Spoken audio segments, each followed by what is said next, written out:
Evangeli segons Lluc, capítol 19, versets del 45 al 48 i 20 de l'1 al 8.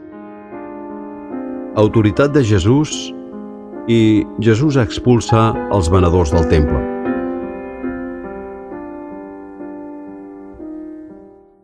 Així que entrà al temple, Jesús es posà a expulsar-ne els venedors dient-los: «Està escrit, la meva casa serà casa de pregària.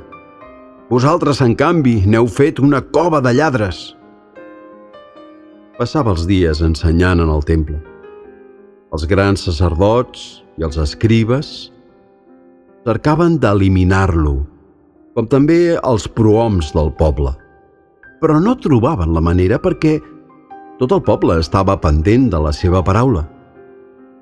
Un d'aquells dies que Jesús ensenyava al poble en el temple i anunciava la bona nova, el van abordar els grans sacerdots i els escribes, amb els ancians, dient: «Digue'ns, amb quina autoritat ho fas, això?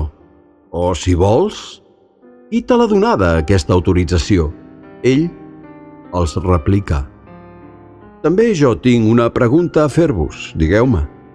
El baptisme de Joan venia de Déu o dels homes?» Però ells es feien aquest raonament: «Si responem de Déu, dirà, doncs, per què no el vau creure?